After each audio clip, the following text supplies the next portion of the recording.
Meus irmãos e minhas irmãs, boa noite. Nós estamos aqui no dia 8 de setembro de 2021, quarta-feira, para mais um estudo bíblico e ainda com o tema oração.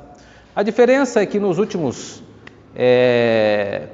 estudos, nas últimas quartas-feiras, nós seguimos uma linha de alguns livros que nós estamos estudando, por exemplo, aquele livro que nós começamos com ele, que dizia, se Deus já sabe, por que orar? Nós estudamos esse livro, vimos a sua linha, crescemos com aquelas meditações, depois nós também vimos um outro livro chamado As Orações do Novo Testamento, e hoje eu trago também algumas reflexões da teologia sistemática de Charles Hodge e também de Wayne Grudem, tá bom? Então vamos reportar, nós que estamos aqui no templo, a leitura da nossa folha aqui que você está em suas mãos, pelo menos vamos nos situar nela. Ao estudarmos o que a Bíblia diz acerca de oração, nós não vamos ter dificuldade em encontrar em suas páginas que a oração precisa atender certos requisitos. Bom, a fim de enriquecermos mais a nossa compreensão sobre oração, nós vamos observar agora quais são esses critérios que a Bíblia exige daqueles que se aproximam para falar com Deus. Eu separei aqui pelo menos 5 destaques.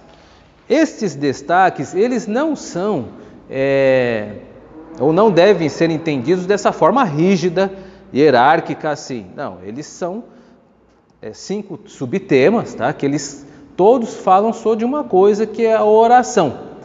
Todos eles são importantes. Eu coloquei dispostos aqui para nosso estudo, mas ele não quer dizer que um é superior ao outro. Todos estão envolvidos num grande sistema, podemos dizer assim, daquilo que Deus espera que cada um de nós tenha para se aproximar dele. Então vamos começar pela fé. E a fé que nós estamos tratando aqui é a fé que Deus existe e que está receptivo para ouvir aquele que o busca. Então esse é o primeiro elemento que eu quero destacar. Quero lembrar, meus irmãos e irmãs, que a palavra fé na Bíblia nem sempre aparece desta maneira. Ela aparece de outras formas. Eu gosto de dizer isso porque às vezes nós podemos ser surpreendidos por algum texto que está falando de fé de um outro sentido. Vou dar um exemplo, que eu canso de dar, que é de Judas, no versículo 3, onde o autor diz que queria escrever para a igreja e decidiu escrever para que ela defenda a fé que uma vez por todas foi entregue aos santos. Em Judas 3, fé não é certeza, não é convicção. Fé é conjunto de doutrinas, é a fé apostólica, bom? Então isso é importante saber que a fé, ela é tão vital e tão essencial para o cristianismo, para nós cristãos, que ela não é apenas sinônimo de convicção, como em Hebreus, no capítulo 11, verso 1, o que é a fé? A fé é o firme fundamento das coisas que não se viu, mas se espera, mas a fé não é só isso. Em outros textos, a fé é o símbolo da nossa crença como cristãos, a crença que há um Deus pessoal, a crença que Jesus Cristo é o Salvador. Isso também é chamado de fé, principalmente lá em Romanos, no capítulo 12, verso 7, quando diz que se vocês profetizam em analogia à fé. Qual fé? Fé apostólica. Então, só para nós termos esse entendimento, nós vamos ver a fé aqui aplicada à oração não como um conjunto de doutrinas, mas como a convicção das coisas que não se vê, mas se espera, conforme Hebreus capítulo 11, verso 1.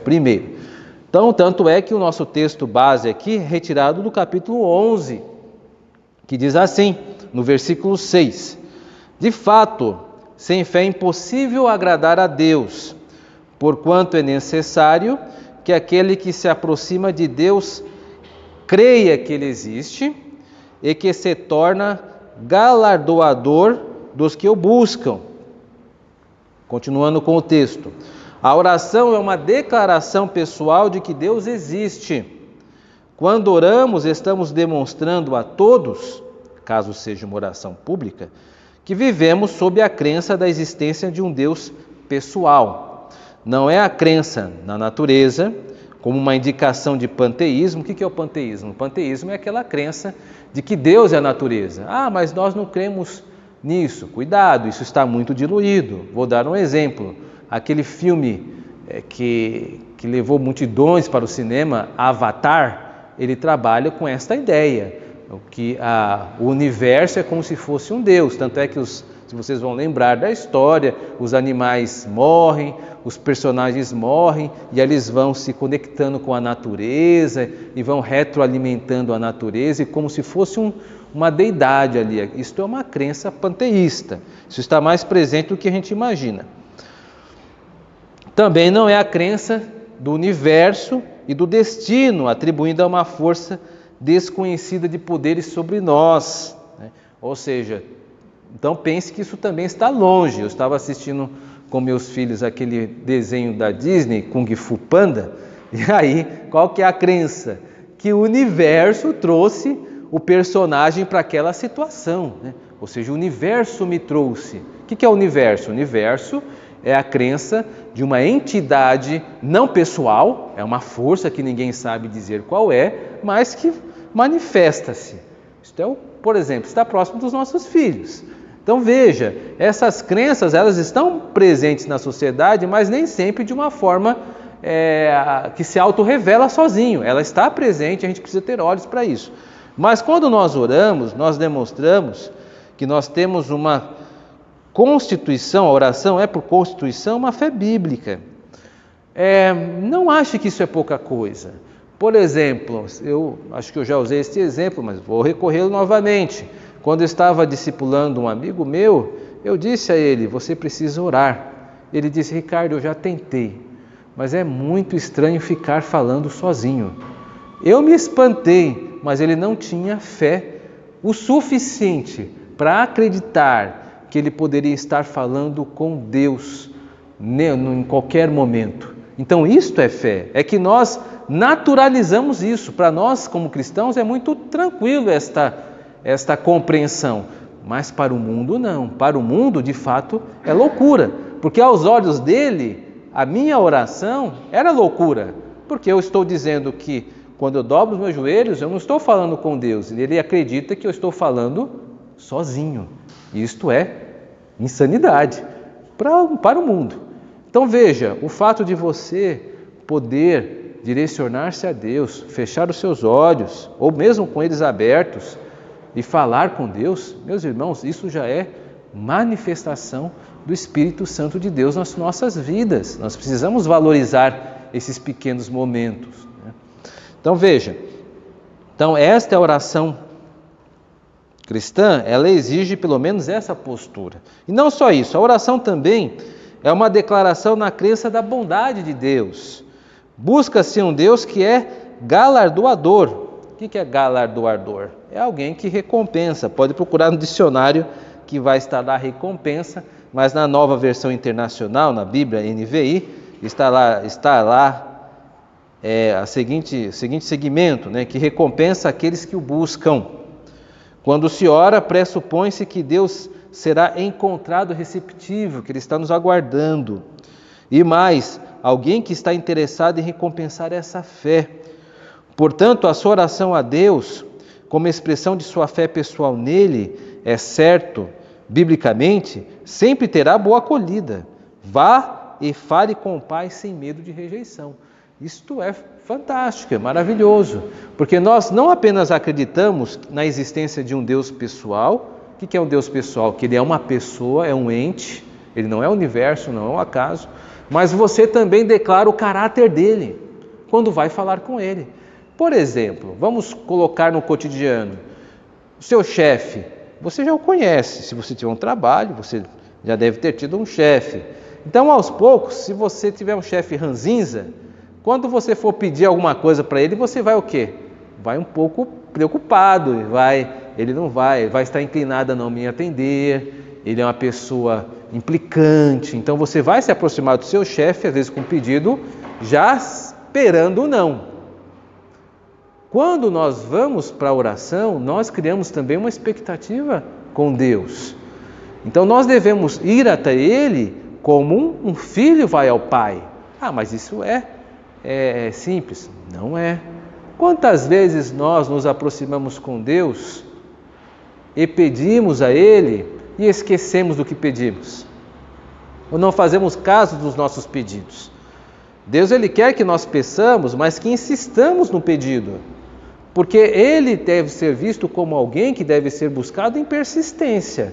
Batei, batei e abrir-se-vos-á. Se você pede, ó Deus, abençoe meu filho, ou abençoe a compra de um carro que eu quero comprar, que eu estou lutando para isso, mas amanhã já esquece disso, você está se direcionando a um ente que você acredita que ele não tem memória.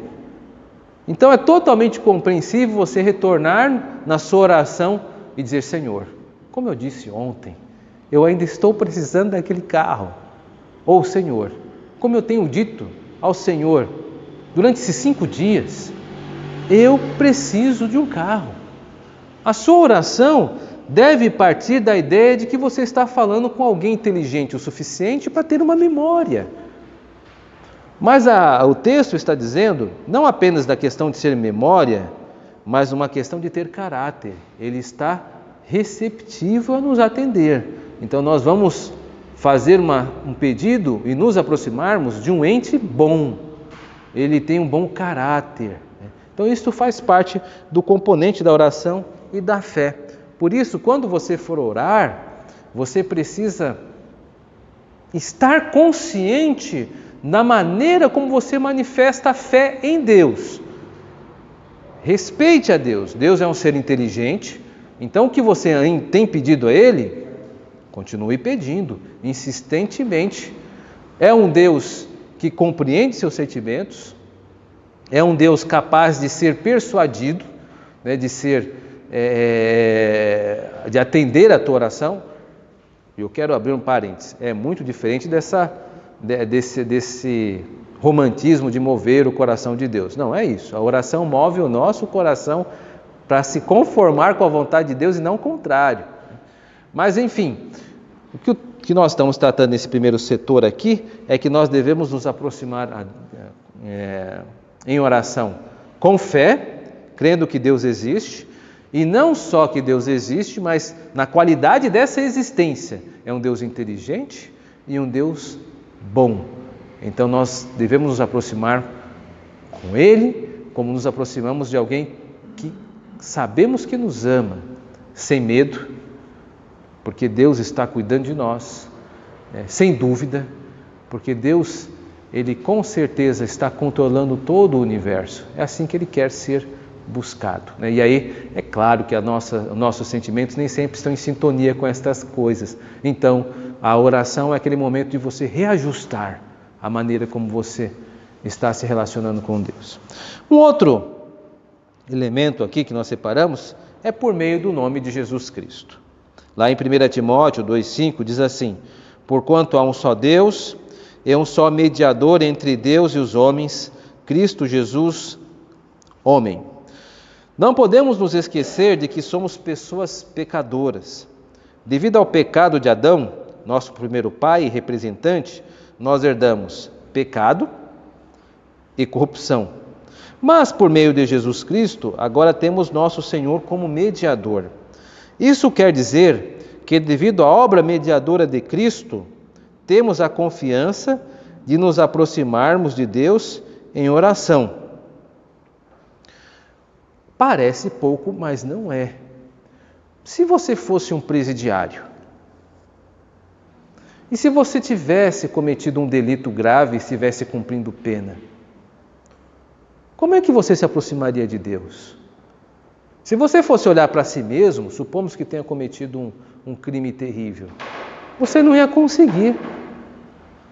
Mas se você foi objeto de uma conversão dentro de uma penitenciária, vamos dizer assim, ou que você percebeu e se arrependeu disso, mesmo tendo cometido um grave crime, você pode se aproximar de Deus e falar com Ele. E o que a Bíblia diz? Ele te ouvirá. Porque Ele não irá ouvir você porque você cometeu ou não um crime, mas Ele vai ouvir você porque você crê em Cristo Jesus.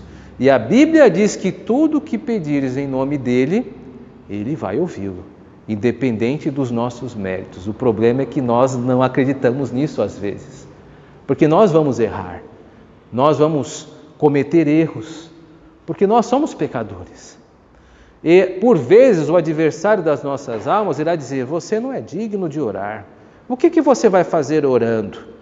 Você não deve orar, você cometeu isso, isso e isso. E o que você vai dizer? Vai dar atenção a esse tipo de pensamento? Claro que não. Você vai dizer: isso tudo é verdade. De fato, cometi muitos erros.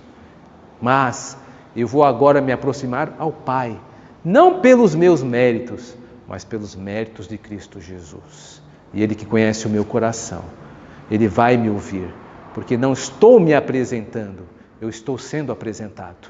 O que ocorre é que eu estou usando a minha voz, mas é Cristo Jesus que está aqui em mim.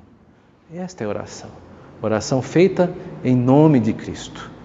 É Cristo que ora em você, porque você está usando o nome dEle para poder se aproximar do Pai. Veja como muda muito. E às vezes nós não acreditamos nisso e nos intimidamos, porque houve uma briga entre casal, porque houve um desentendimento no trabalho e você foi a causa disso por algum motivo ou outro, e você se sente culpado e se autopune e não quer orar. Não, arrependa-se do mal e vá orar, no nome de Cristo Jesus. Seu Pai o ouvirá.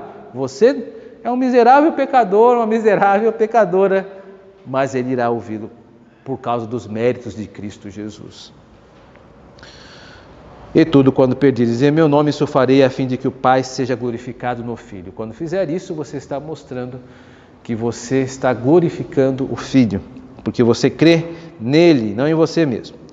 Por isso o Senhor nos orienta a pedir ao Pai em seu nome. Isso significa que nos apresentamos diante de Deus sob a autoridade do nome de Jesus Cristo. Não nos colocamos diante de Deus por meio de nossos méritos, uma vez que não possuímos méritos diante de Deus, mas nos aproximamos de Deus crendo no sacrifício de Cristo aplicado em nossas vidas. Essa maneira de aproximarmos honra a Deus, a Cristo e a sua palavra. Isso é crer na palavra de Deus. Agora, tome cuidado, porque os nossos sentimentos irão nos assaltar. Mas aí que está a fé. A fé deve ser investida e colocada na palavra, não nos nossos sentimentos. A fé deve ser investida na crença na palavra e não nos nossos pensamentos. Os nossos pensamentos podem estar errados. Os nossos sentimentos podem estar errados. Eles não são absolutos. O que eu sinto pode estar mal orientado. O que eu penso pode estar mal orientado. A Bíblia não. Então, quando eu coloco a fé na Bíblia, eu não vou errar. Agora, se eu me apoiar nos meus sentimentos, eu vou errar. Nos meus pensamentos, eu vou errar. É nas Escrituras que nós devemos colocar a nossa fé. E no nome de Cristo. Terceiro elemento importante que não pode faltar na oração é a sinceridade. Salmo 139, verso 1, destaca: Senhor, Tu me sondas e me conheces. Deus espera que sejamos totalmente honestos ao falar com Ele. Primeiro, por uma questão de que Ele é onisciente e por isso conhece-nos melhor do que nós mesmos. Não há como esconder nada de Deus. Segundo, por uma questão de honrar a dignidade quanto nosso Pai e Criador. Deus não merece nada menos do que total franqueza do que estamos sentindo ou pensando. Então, por essas duas questões. Primeiro, porque você não consegue fingir diante de Deus. Segundo, porque mesmo se você conseguisse, você faria? É uma questão de honestidade. Por isso, a oração devocional, e eu estou falando aqui daquela oração privada, feita por você na tua solidão, no teu jardim secreto de oração, daquele momento que Deus te espera de uma forma especial, de uma maneira secreta, naquele momento você precisa estar nu diante de Deus, dizer o que pensa. Senhor, eu sinto raiva, é momento de dizer. Senhor, eu me sinto humilhado, é momento de dizer. É momento de ser honesto. Senhor, eu estou magoado, estou ferido. Senhor, se eu pudesse, eu faria, mas eu não vou fazer, porque a tua palavra me diz, mas eu tenho vontade. É aquele momento em que você tem que ser você diante de Deus, porque se você não conseguir ser você diante de Deus, meus irmãos, o que nós estamos fazendo na igreja?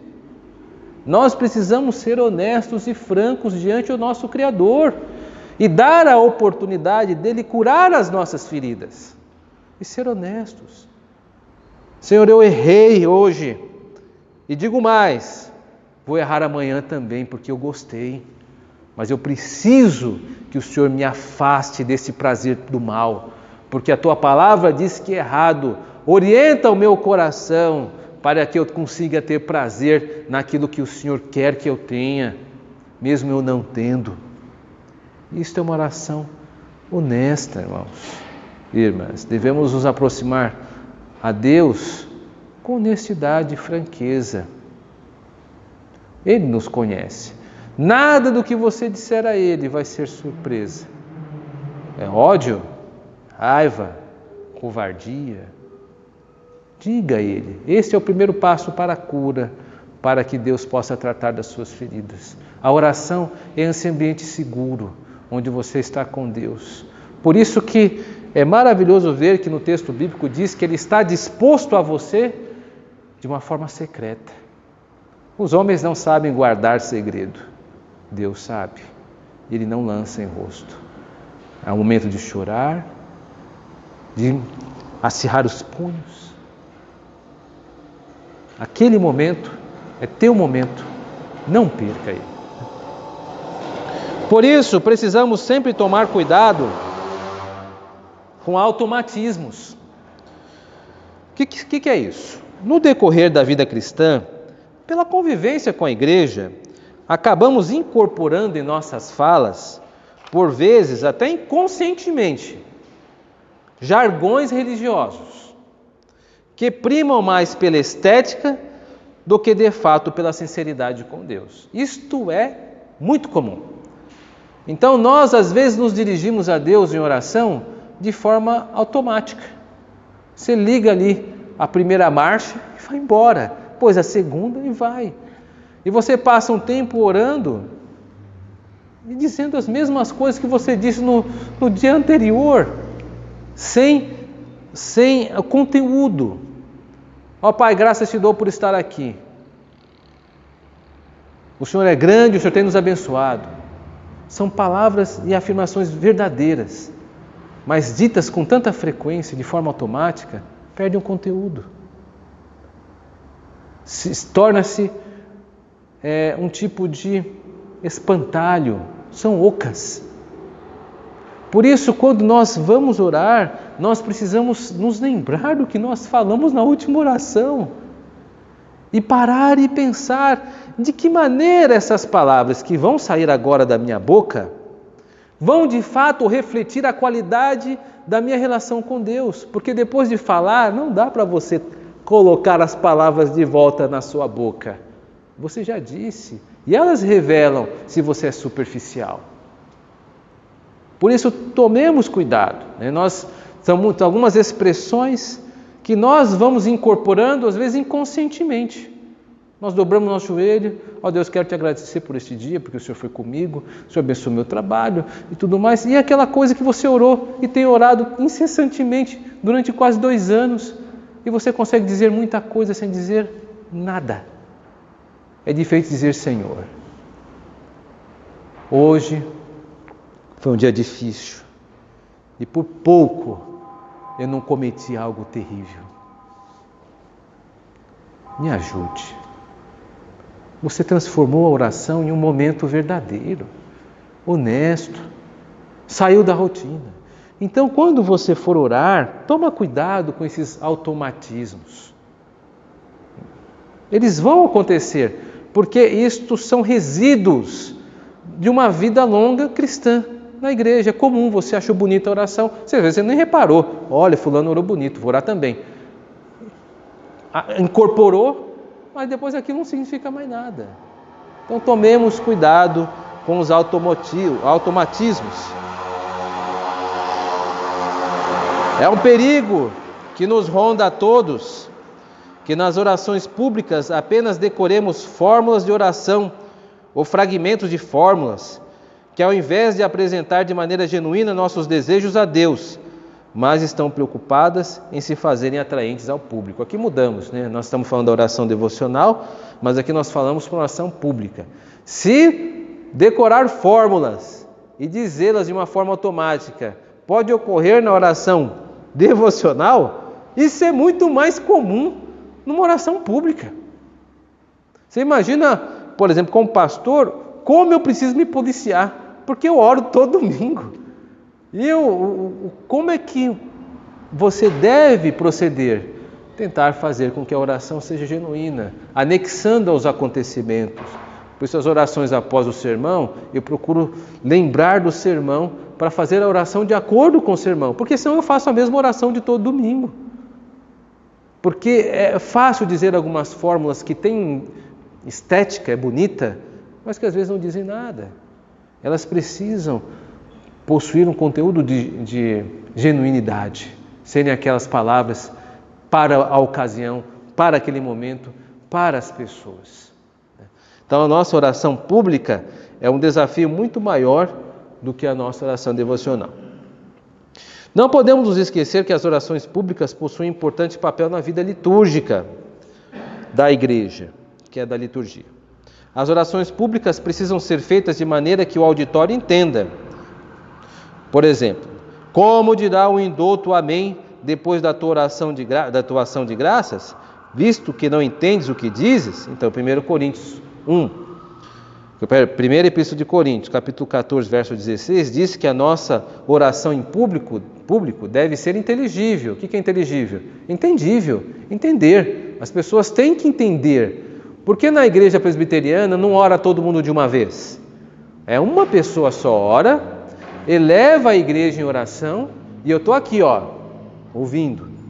Estou sendo conduzido também. E aí por isso no final eu digo amém. Porque eu fui representado por essa oração. É uma oração comunitária. Há também um apelo à instrução na oração pública, apresentada pelo próprio Senhor Jesus Cristo. O que isso quer dizer? Que a oração também ensina. Vejamos lá. Pai, graça te dou porque me ouviste. Aliás, eu sabia que sempre me ouves, mas assim falei por causa da multidão presente, para que creiam que tu me enviastes. Evangelho de João, capítulo 14, versos 41 e 42. Então, não há nada de errado na oração pública em si mesma. Requer-se apenas que elas sejam apresentadas a Deus de maneira que honre ao Senhor com a devida honestidade que deve possuir, além de edificar os crentes. Está vendo? Orar em público é um grande desafio. Você precisa ao mesmo tempo ser honesto e ser uma oração que eleve a igreja, que instrua a igreja. Então, por isso, não podemos achar que esse desafio deva nos intimidar. Nós devemos estar sempre preparados para orar em público. E faremos isso nos preparando. Por isso que na liturgia tem o nome da pessoa, para que em casa ela possa se preparar, sentir mais à vontade. Porque se ela deixar improviso, é aquela oração de sempre. Pai, estou aqui, graças te dou pelo dia, obrigado, abençoa o culto. E qual que é o problema dessas expressões? Estão erradas? Não, elas são verdadeiras, mas elas estão sendo ditas de maneira honesta, ou já se transformou em fórmula de oração e está sendo dita. É engraçado, às vezes acontece isso. Algumas pessoas não se preparam em casa porque acham que vão fazer fórmulas de oração, mas de improviso fazem fórmulas de oração, porque são as mesmas coisas que repetem todas as vezes, impensadamente. Enquanto que às vezes a pessoa se preparou em casa, foi honesta com Deus, preparou-se em oração, trouxe um texto, decorou a sua oração e vem aqui e traz algo genuíno, que preparou em casa, regada a oração, em piedade e traz à igreja. Então qual foi mais automático aqui? Quem acreditou no poder do improviso ou quem de fato se preparou em casa? Então às vezes nós fazemos julgamento incorreto. Devemos tomar cuidado com essas coisas. As fórmulas de oração às vezes estão tão incorporadas que nós nem percebemos. Reverência. Eclesiastes capítulo 5, verso 2 diz assim: nem te precipites com a tua boca, nem o teu coração se apresse a pronunciar palavra alguma diante de Deus, porque Deus está nos céus e tu na terra, portanto sejam poucas as suas palavras. Aqui é um destaque que eu tive que trazer da teologia de Charles Hodge, está até o número da página, se um dia você comprar, porque está tão interessante esse parágrafo que não tinha como eu comentá-lo, então eu trouxe ele aqui e vou ler. Diz assim: Deus é um ser infinitamente exaltado, infinito tanto em santidade quanto em conhecimento e poder. Ele deve ser tido em reverência por todos quantos o cercam. Aprendemos que esse santo temor é o primeiro elemento de toda a verdadeira religião. Seu povo é descrito como aqueles que temem seu nome. Temos o mandamento de servi-lo com reverência e santo temor. E onde quer que os céus se abrem à nossa vista, seus habitantes são vistos prostrados diante do trono. Portanto, ofendemos a Deus quando nos dirigimos a Ele, como fazemos a uma criatura nossa igual, ou usamos formas de expressão de indevida familiaridade. Nada é mais característico das orações registradas na Bíblia do que o espírito de reverência pelo qual se acham permeadas, que possuem. Ou seja, quando eu me direciono a Deus, eu não diminuo, eu não o torno meu igual. Então nós vemos vários salmos representando isso. Por exemplo, Salmo 42. Salmo 42 é um salmo muito difícil de você,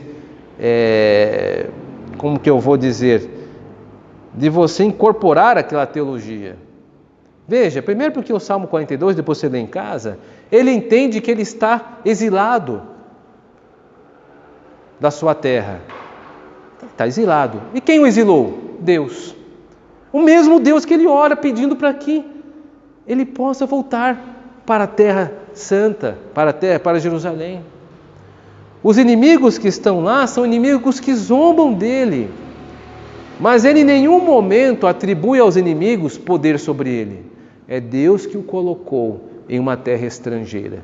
E ele clama a esse Deus que o exilou, por motivos os quais o salmista desconhece, mas que não questiona, que quer voltar para casa.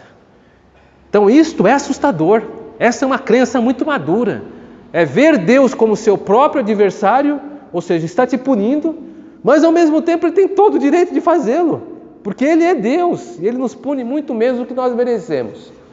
E o fato de olhar para Deus e reconhecer: Deus, é a tua mão sobre mim que pesa e me faz sofrer. O que eu faço com isso? Odeio Deus por isso? Não. Senhor, ajuda-me. É um sentimento muito diferente do que a infantilidade, às vezes, de pensar: Deus está me punindo, eu não mereço isso. Gente, nós merecemos muito mais do que Deus tem para nos fazer. Lembremos do que Jó disse: receberemos apenas o bem de Deus e não o mal. Então, o Salmo 42 e o 43 é um retrato de um cristão maduro que sofre em Deus, mas ao mesmo tempo não se vitimiza, vendo-se Deus como seu grande vilão, e sabe que está sendo punido, mas busca no próprio Deus a sua redenção. Cabe isso na nossa mente? Isto é maturidade, né? Na oração, 42, né? Na oração, portanto, o temor não exclui o amor. Temer a Deus é manifesto em saber que estamos em oração a falar com aquele que criou o universo e que sustenta todas as criaturas vivas em nosso planeta. Amar em oração significa fazer conviver lado a lado o amor com o devido temor a Deus. Eu posso falar com Deus e ao mesmo tempo não ser piegas, não ser infantilizador.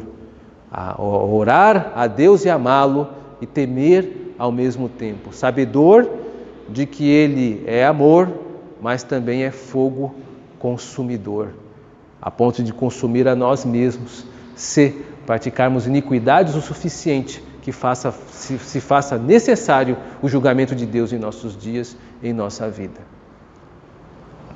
Ensina-me, Senhor, o teu caminho, e andarei na tua verdade. Dispõe-me o coração para só temer o teu nome. Salmo 86, 11. O quinto requerimento aqui, ou aquilo que é requerido de nós em oração, é a humildade. Tiago traduz isso de forma brilhante. Capítulo 4, verso 6. Deus resiste aos soberbos, mas dá graça aos humildes. Humildade é o senso de nossa insignificância enquanto criaturas diante de um Deus todo-poderoso. Por meio dessa postura nos aproximamos a Ele com a devida dimensão de nossa pequenez, abrindo mão do orgulho e de toda pretensão e altivez. Altivez e arrogância. Aqueles que se aproximam de Deus devem lembrar que são como pó. E só dessa maneira poderemos encontrar graça aos olhos de Deus, conforme o salmista. Como um pai se compadece de seus filhos, assim o Senhor se compadece dos que o temem, pois Ele conhece nossa estrutura e sabe que somos pó. Então, quando nós nos aproximamos de Deus, nós devemos estar totalmente conscientes da nossa mortalidade. Meus irmãos, se nós fizéssemos isso, nós desistiríamos muito mais rápido de sentimentos que não vale a pena termos. Nós estamos aqui por um breve momento. Nós estamos aqui por uma janela de tempo. O que está diante de mim é um recorte de tempo. Eu não consigo ver o passado, porque me foi me dado uma janela nesse tempo para ver. Eu só posso ir até aqui e não vou conseguir ver o passado. E como eu posso olhar para cá e não conseguir ver o futuro? Eu estou preso dentro desse pequeno momento que nós estamos agora chamando de presentes, sem saber o que vai acontecer quando sair por aquela porta. Não sei se vou voltar para casa, porque Deus pode servir-se de me convocar à sua presença quando bem entender. E Ele tentou direito de fazer isso. Isto vai acontecer um dia. E não será hoje que Deus pode nos convocar em sua presença? Que garantia temos nós que vamos voltar para casa agora que estamos aqui? Nenhuma. Porque o momento em que nós estamos vivendo não nos pertence. E nós às vezes temos uma sensação de propriedade sobre as coisas. Por isso que às vezes Deus nos humilha, para mostrar que somente Ele é Deus. E nós não somos. Embora às vezes queremos fantasiar sermos Deus.